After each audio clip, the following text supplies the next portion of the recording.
बिस्मिल्लाहिर्रहमानिर्रहीम। इस lecture series में हमने माइक्रोसॉफ्ट एक्सेल को बिल्कुल बिगिनर लेवल से एडवांस लेवल तक हमने पढ़ना है। तो सबसे पहले हम उसकी स्क्रीन की तरफ आते हैं। जब आप एमएस एक्सेल को ओपन करते हैं तो आपके पास इस तरह एक स्क्रीन ओपन हो जाएगी। स्क्रीन में जो सबसे ऊपर ये जो आइकन्स है इनको क्विक एक्सेस बार कहते हैं, यानी यहाँ से आप जल्दी सेव या कोई न्यू फाइल वगैरह ओपन कर सकते हैं, इसलिए इसको क्विक एक्सेस टूल बार कहते हैं। और सेंटर में उस फाइल का नाम होगा, उसको टाइटल बार कहते हैं। और ये जो हिस्सा है इसको रिबन कहते हैं। रिबन में डिफरेंट टैब्स होते हैं और इसी रिबन को आप हाइड और अनहाइड भी कर सकते हैं। और ये जो ऊपर टैब्स का नाम है इनको टैब्स कहते हैं। डिफरेंट टैब्स है, हर टैब के अंदर उनकी अपनी प्रॉपर्टीज होती है। और फिर टैब्स के अंदर जो है आप यहाँ पे फ़िलहाल होम टैब ओपन है, तो यहाँ पे नीचे डिफरेंट कैटेगरीज हैं। तो हर कैटेगरी के एंड पे या ग्रुप के एंड पे यहाँ पे आपको एक सिंबल नज़र आएगा एरो की तरह नीचे की तरफ।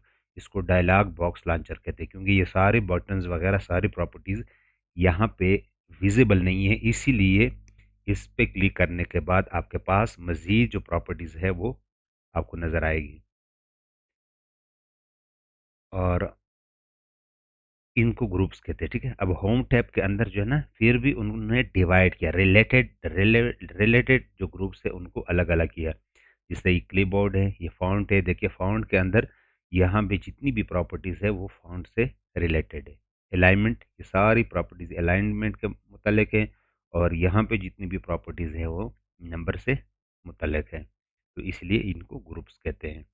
ये फाउंड ग्रुप है, ये अलाइनमेंट ग्रुप है, ये नंबर ग्रुप है, ये क्लिपबोर्ड ग्रुप है। इस तरह इसके अलावा भी ग्रुप हो सकते हैं। ये जो आपको नज़र आता है यहाँ पे, इसको नेम बॉक्स कहते हैं। नेम बॉक्स इसलिए कहते हैं कि आप जिस सेल पे क्लिक करते हैं तो यहाँ पे उसका नाम आएगा। और अगला जो है यहाँ पे इसको फार्मूला बार कहते हैं। आप जो भी फार्मूला लिखते हैं वो यहाँ पे शो होगा, या यहाँ पे भी डायरेक्टली लिख सकते हैं, ठीक है। यहाँ पे आपने सेल नंबर सेलेक्ट करना है और यहाँ पे आपने फार्मूला लिखना है। नॉर्मली आप जिस सेल पे क्लिक करते हैं ऑटोमेटिकली वो यहाँ पे उसका नंबर आएगा। और इसको क्या कहते हैं, सेल कहते हैं, यानी एक जो बॉक्स जो बना होती है एक बॉक्स को सेल कहते हैं, ठीक है। अच्छा, दूसरा हमारे पास आता है जब हम फाइल ओपन करते हैं तो इस फाइल को जब सेव करते हैं, इस फाइल को हम क्या कहते हैं, इसको वर्क बुक कहते हैं।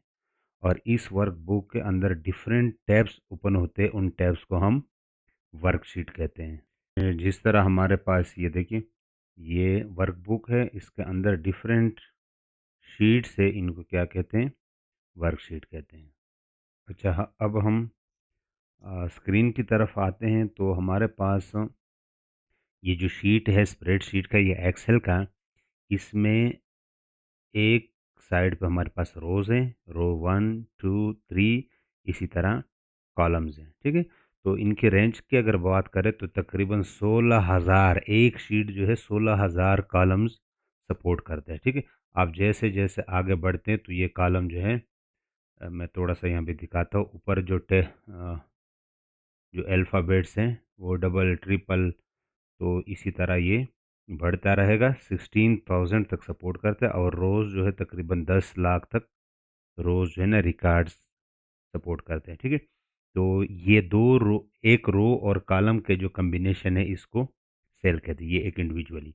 तो अगर आप सेल पे नज़र रखिए तो ये कॉलम और ये रो, यानी इसी इसी सेल को अगर मैं सिलेक्ट करूँ तो इसका नाम किस तरह होगा, ठीक है। ये कौन सा सेल है, तो B8, यहाँ पे उसका नाम भी आएगा। आप देखिए जो हमने पढ़ा था नेम बॉक्स, उसमें देखिए जो भी सेल आप सेलेक्ट करते हैं उसका नाम वहाँ पे आता है। उस पे जब कोई भी फार्मूला आप लगाते हैं तो आप लिखते इस इधर इक्वल टू, वो बेसिकली जो हमने पढ़ा था यहाँ पे फार्मूला बार, तो यहाँ पे वो एग्जैक्ट उधर भी आते हैं, ठीक है। तो मैं सिंपल फार्मूला लगाता हूँ, इक्वल टू 4+6, ठीक है। आप डायरेक्ट सेल में ये नहीं लिख सकते 4 5+6, ठीक है। ये अगर आप लिखते हैं तो वही शो होगा, लेकिन आप अगर स्टार्ट में इक्वल लिखते हैं तो जो भी लिखते हैं वो एज ए फार्मूला ट्रीट होगा। और वो उसमें अगर अरिथमेटिक ऑपरेटर है तो वो एज ऑपरेटर काम करेगा, डायरेक्ट एज ए स्ट्रिंग या एज ए टेक्स्ट शो नहीं होगा। अगर आप बगैर इक्वल साइन के करते हैं, फॉर एग्जांपल 8 + 9 या 98, तो वो उसी तरह शो होगा। ठीक है।